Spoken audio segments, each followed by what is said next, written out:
Greetings to all you viewers. Welcome to my channel. If this is your first time on my channel, welcome and I thank you for watching me.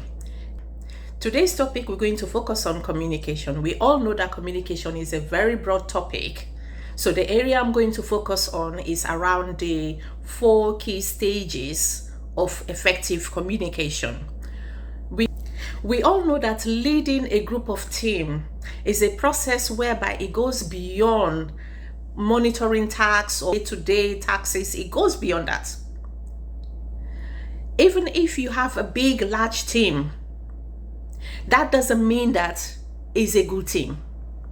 What will make it be a good team is how you communicate with your team, based on how the communication process is about having that good, effective communication with your team. That can have a great impact for you to have that good team.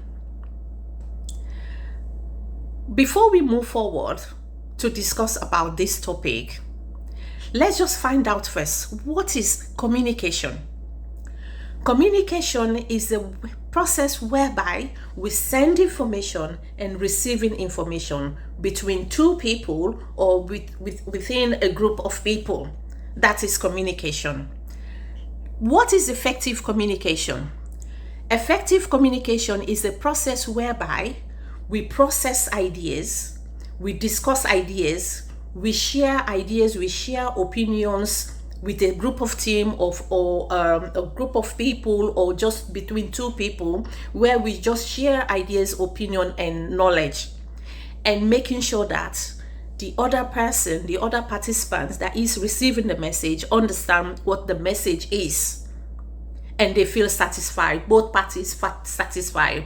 The one who is sending the message and the one who is receiving the message, both of them satisfied with the outcome of the communication. This is called an effective communication. Okay, so now let's move on to look at the type of communication. I'm going to talk about the 4 types of communication that we normally use on a daily basis at work. How your team communicates at workplace might have a great impact on the collaboratively work, like the teamwork, how they all work collaboratively. It depends on how the communication is passed by. The reason why I brought this topic today is to share my experience and ideas at work, what really works for me.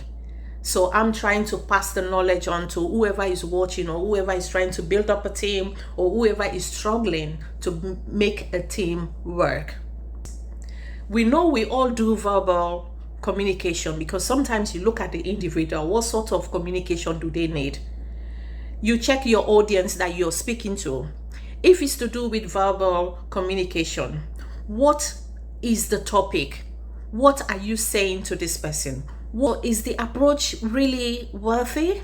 So verbal communication is part of it, where you check your audience, you check how you communicate with them, and also you check your tone of voice, how you approach the person. What sort of tone of voice do they use? Is it soft tone? Is it higher tone? So those are the things you need to check.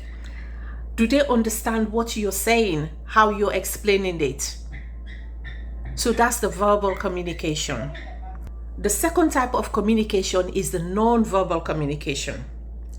Non-verbal communication is a very broad way of communicating with an individual. According to research, it stated that 93% of communication amongst the workplace or wherever you are is through by non-verbal communication, using the body language. Body language can be you're using your eyes to communicate with someone, you're using your body to communicate with someone, you're using your hands to communicate with someone, or even your gesture by doing like this. When somebody asks you something, even if you don't want to use to say yes, you can shake your shoulder like this, or even using your legs. Whatever part of your body form that you use is called a non-verbal communication, and which we use mostly. As like I said, research said 93% of our communication is through by non-verbal communication using our body language, with 38% using our tone of voice. That is how we verbalize. That is, look at the statistics here. 93% we use our non-verbal communication, which is body language, on our daily basis, whilst 38% is by using our tone of voice, how we communicate with the and 55% is a way of a combination between our tone of voice as well as our body language or visual, or you using your eyes to roll, how you talk to individual. That's 55%. Another form of communication is by written. Written communication mainly works. I will give you an example. Like if you have a staff that works remotely, or they are on a home, working from home. So how do we communicate with our staff if you can't communicate verbally to them? Like you require some information or some input for any task that is available. So that's where written communication comes in. Written communication can be on just writing a letter. That was old days. Now we've got emails, we've got internet. So just via typing an email and send it to the other person. We've got computers as well, where there is another format that we use at work that is called Java. You just Java the person for quick information if you need them. So that's a written way of communication. So when you're doing your written communication, you need to know your audience as well. Who are you sending that emails to, or who are you sending your Java to? Is it by informal or by formal? So you need to differentiate. You need to know who is your audience that you're sending that written communication. So how you pass that message on to your audience, that's how the communication can flow smoothly, effectively. You build up that collaborative work amongst even your stakeholder, those who are not even part of your team. According to how you exchange messages, that's how you build up a good team. Not just the team that you're building, but also collaboratively from the team's stakeholders out there. So the last communication skill that I use at my workplace is the visual. We know that technology is broad wild. So we all know what the saying goes. Visual or pictures speaks louder than words. Using pictures, using charts is another way of communicating effectively with your team. Sometimes you can communicate verbally, you can even write it down. If the individual doesn't understand what is being said, there are some people who learn by visual. When they see something, then they will understand what you are communicating. So using visual stuff like pictures or charts or graphs, or write or draw pictures of what the task is, can also goes a long way just to give your team, to equip them to have that understanding of what you're trying to communicate, so that everybody will work effectively, everybody will be at the same pace. Everybody has a different way of understanding how communication is delivered. So currently where I'm working, I use all these 4 techniques of communication at work. When there is a difficulties, when there is a barrier of communication, immediately I will set up a team meeting.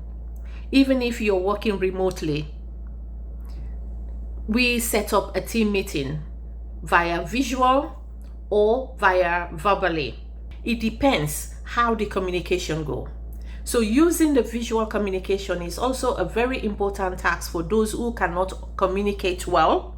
But by seeing the charts, by seeing the videos, by seeing the pictures that you are communicating, can also expand their knowledge of what the topic is all about. So the most important one is the visual communication. Sometimes when you are trying to discuss a complex case or a complex decision, some people might not understand verbal communication, what you're trying to say or what you're trying to write.